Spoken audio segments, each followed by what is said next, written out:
tudo bem convosco? Espero que esteja. Espero que esteja porque para algumas pessoas não está nada bem.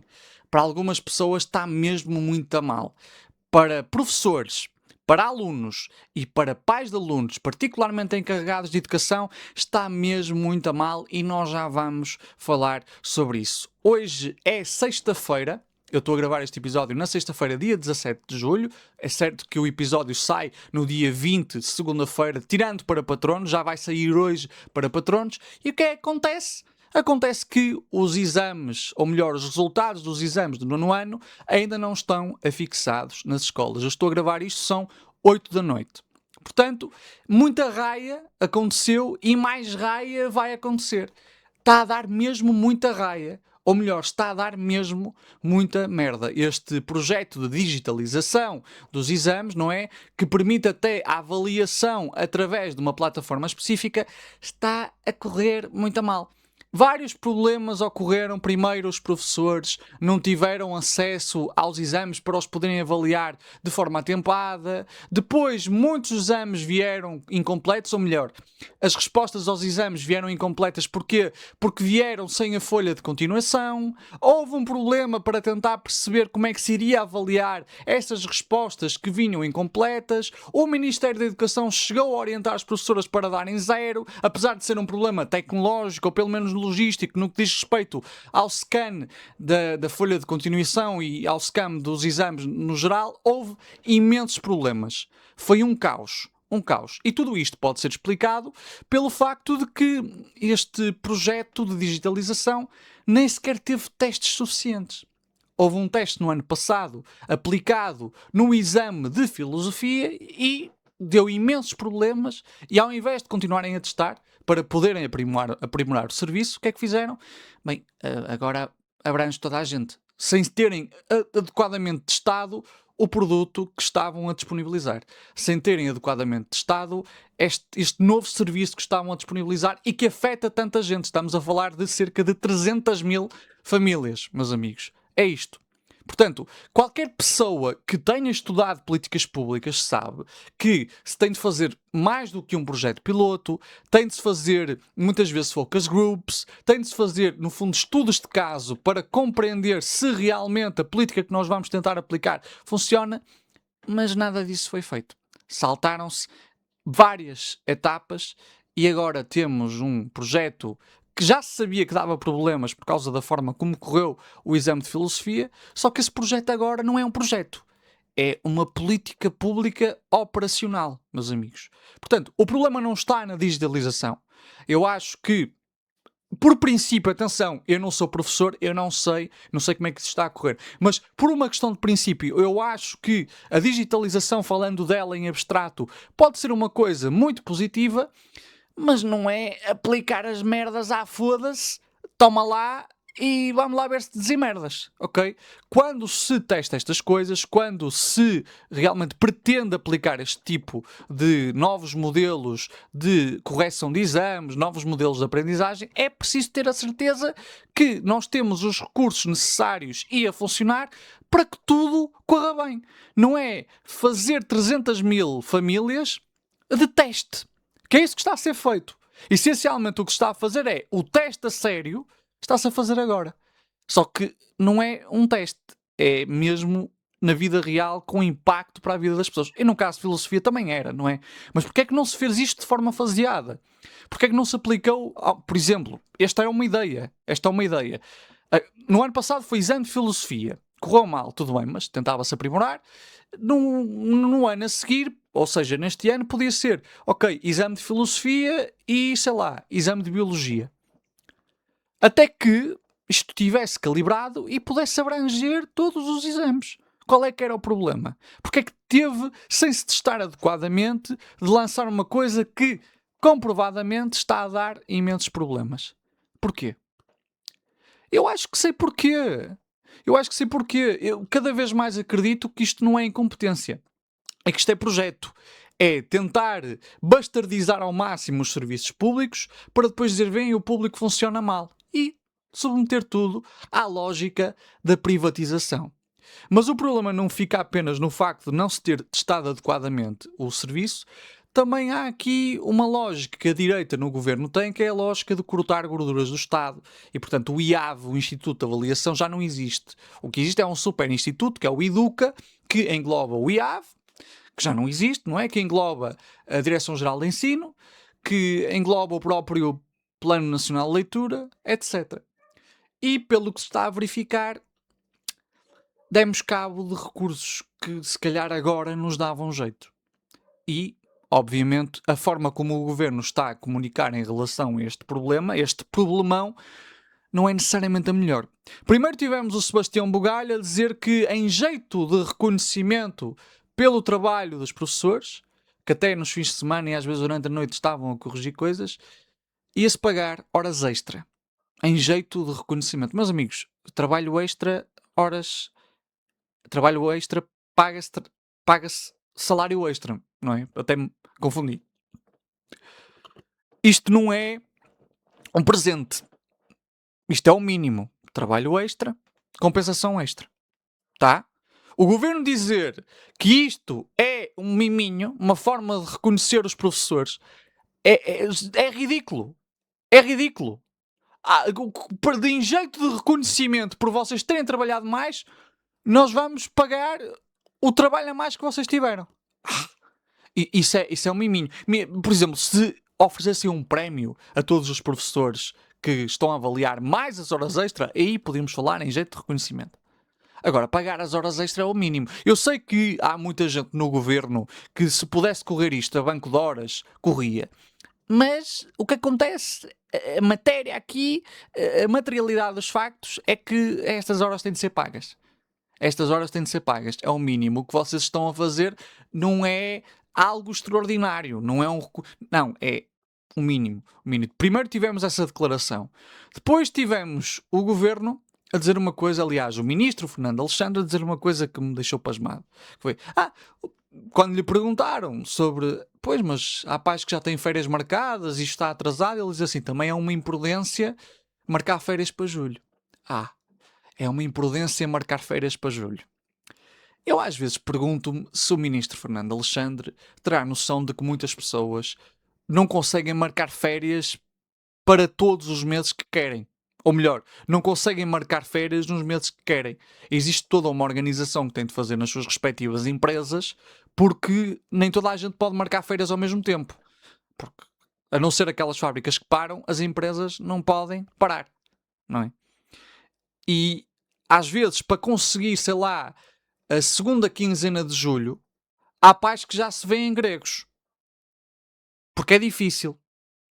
E não só há esse problema de nem toda a gente poder marcar férias ao mesmo tempo, não só há esse problema, como também marcar férias em agosto é também mais custoso. As coisas geralmente estão mais caras em agosto, precisamente por causa do aumento da procura. Portanto, dizer uma coisa destas, falar de imprudência, é mesmo de quem vive numa bolha. Mas esse preconceito, essa forma como o governo fala com as pessoas e fala das pessoas, tem que ver com a própria dinâmica de classe do governo, porque são pessoas que estão completamente deslocadas do povo, mas também tem que ver com a própria natureza ideológica dos projetos a que se propõem. São medidas antipopulares, ideologicamente antipopulares, e têm cada vez mais convicção na sua natureza antipopular. E, portanto, é natural que, em consonância com essas medidas, a própria comunicação também revele uma natureza antipopular, meus amigos. Isto é vergonhoso em vários níveis. Houve ainda outra declaração que me fez imensa confusão, que foi do Hugo Soares, e como sabemos o Hugo Soares é aquele que mais defende o governo de Montenegro, e particularmente Montenegro, só faltava ter os tomates de Montenegro na boca, e se calhar até teve. Hugo Soares disse assim, se fosse para manter tudo na mesma, bastava governar o PS. Se vocês querem mudança, é com o PSD. Ou melhor, com a AD. O que me faz confusão neste discurso é que são várias coisas. Eu vou usar aqui uma analogia que já usei em vídeo no Instagram para vos tentar explicar o raciocínio infalível do Hugo Soares. A lógica infalível que ordena o raciocínio do Hugo Soares. O PS essencialmente fazia-nos, em termos de comida, um arroz com o cu de chouriço. Estão a ver aquele cu do chouriço só mesmo para dar sabor ao arroz e um bocadinho de cor para ficar assim um bocadinho laranja? Pronto. Isso era o PS. O PS estava nos arroz com o cu do chouriço. Não era o mais nutritivo, não era o mais complexo, era chato, é verdade, mas ainda assim era um arroz. O PSD chega e dá-nos arroz com diarreia. E a malta olha e diz assim: epá, isto é arroz com diarreia. O PSD responde: ai, vocês não querem arroz com diarreia? Ah, querem ficar na mesma, não é, meus amigos? Querem ficar com o arroz do cu de chouriço. Pronto, é isso, então fica com o PS. Isto tem uma lógica, vou-vos dizer uma coisa. Eu, se calhar, prefiro o arroz com o cu de chouriço. Prefiro. Porque assim, se é para mudar para algo melhor. É para mudar para um arroz de marisco. É para mudar para uma carne de porco alentejana. É para mudar, se pá, por uma massa bolonhesa. Não é para mudar para pior. E este é um aspecto que é sintomático da forma como o PSD olha para as reformas, ou pelo menos comunica as reformas. É a reforma pela reforma. Tira-me do sério mesmo que os comentadores políticos, e isto é algo que não é apenas problema do PSD, é mesmo dos comentadores políticos também, os comentadores políticos falam de reformas de forma abstrata, de mudança de forma abstrata. Nós precisamos de ser ou de ter um governo reformista. Eu fico sempre de pé atrás quando vem com essa ideia do governo reformista, porque eu acho que a reforma pela reforma não tem grande valor. A reforma pela reforma pode ser muita coisa. Eu não acho que um governo deva reformar apenas por reformar, apenas para poder dizer que é um governo com um ímpeto de reformar. Não, é preciso reformar aquilo que precisa de ser reformado e é reformar para melhor. Porque vou-vos dar um exemplo. A reforma laboral é uma reforma. É, sem dúvida. Para deixar os trabalhadores mais na merda. É, mas é uma reforma. Sei lá, esta questão mesmo da digitalização dos exames, podemos dizer que é uma reforma. É. Ou também a própria fusão dos vários institutos no Educa. Podemos dizer que é uma reforma. É uma reforma para melhor. Pá, até ver não. Até ver não. Entre deixar tudo na mesma e mudar para pior, eu prefiro deixar tudo na mesma. Prefiro. E vocês estão a ouvir um marxista a dizer isto. Eu também sei que os governos que deixam tudo na mesma, geralmente, abrem espaço para direitas mais extremadas, e particularmente para os populistas, para eles se apropriarem do ímpeto de mudança. Sei tudo disso. Dito isto, reforma por reforma, não acho que diga muita coisa. E o mais curioso aqui é que a reforma tem sido utilizada como uma ideia abstrata para passar medidas que são fundamentalmente antipopulares. Por isso, meus amigos, quando alguém disser nós precisamos de um governo reformista, nós precisamos de um governo que faça reformas, desconfiem sempre e perguntem sempre quais reformas? Quais reformas? Quais? Porque a questão, o que importa não é a reforma em si. O que importa é o conteúdo da reforma. O conteúdo da reforma é reformar para fazer melhor. É reformar para ser melhor.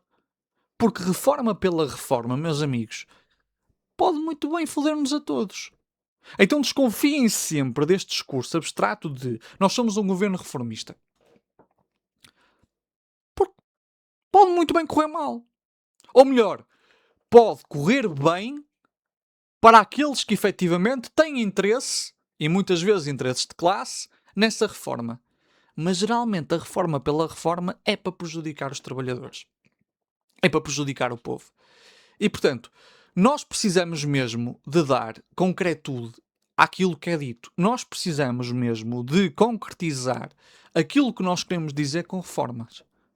Eu estou a ficar um bocadinho cansado de ver gente nos comentário político e particularmente gente associada ao PSD a falar de precisamos de um governo de reformas. Nós precisamos das reformas. Assim, é muito fácil ser comentador político. qualquer gelo vai para lá e diz isto tem de mudar. Portugal não pode continuar assim.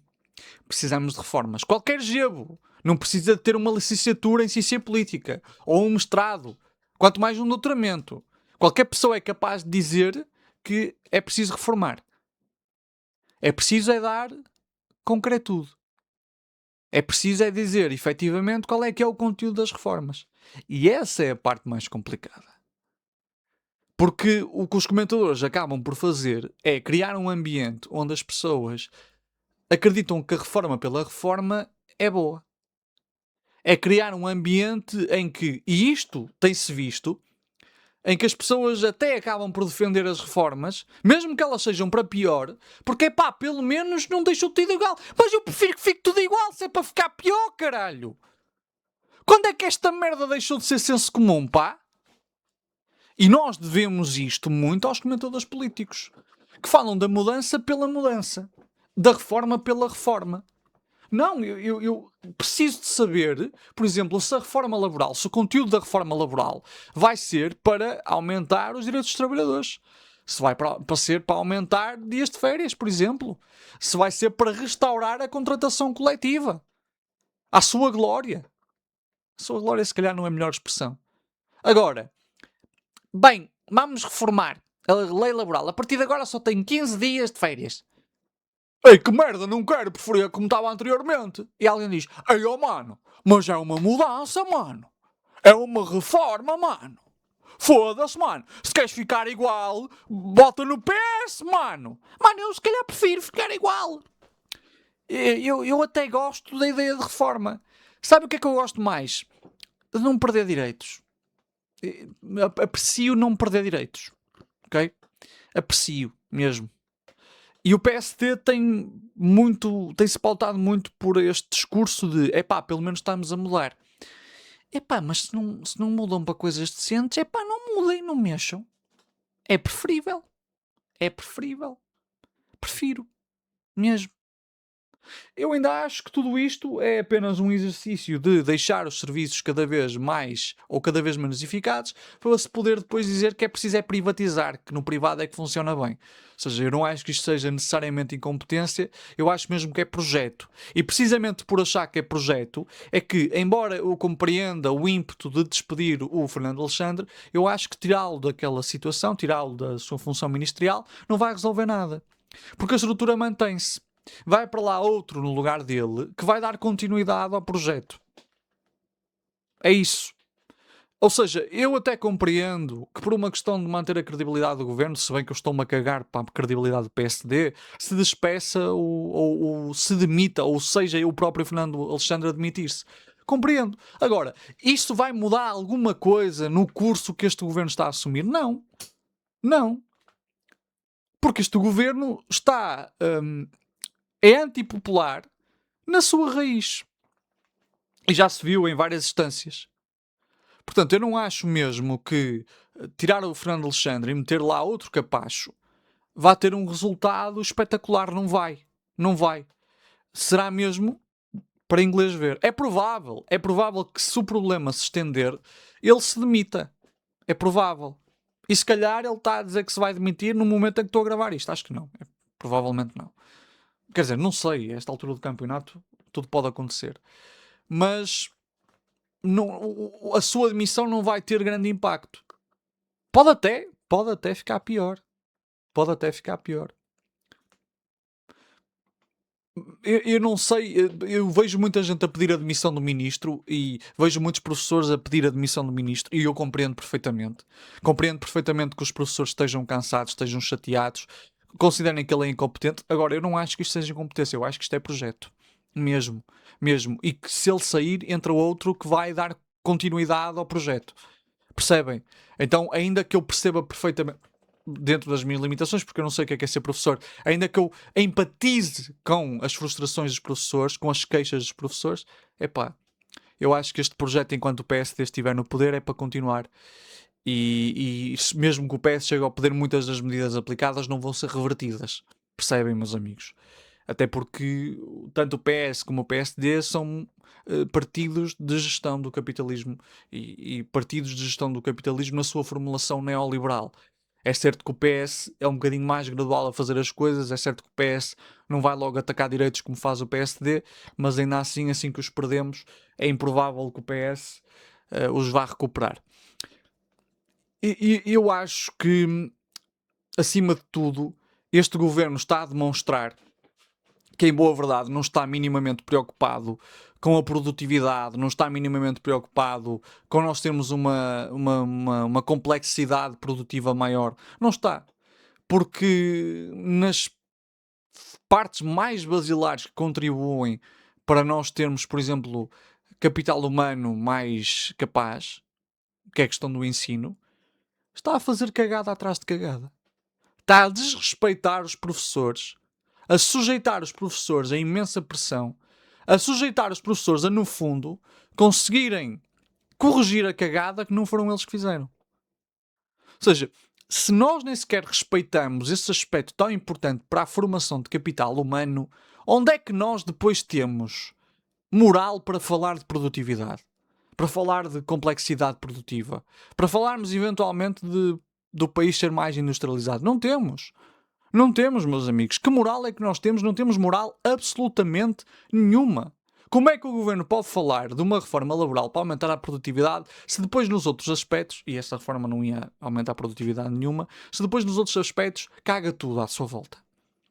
Se depois desrespeita não só os professores que estão a avaliar, mas também as próprias dinâmicas que permitem que nós tenhamos inovação, particularmente a investigação científica.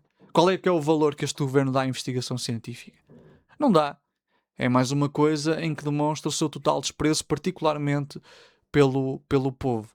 Então, relativamente à questão dos exames, era essencialmente isto que eu tinha a dizer. É de um profundo desrespeito pelos professores. Desde já gostava de dizer que me solidarizo com todos os professores que estão eventualmente a ouvir isto ou mesmo a ver isto. É triste. É uma tristeza, meus amigos. É completamente inadmissível.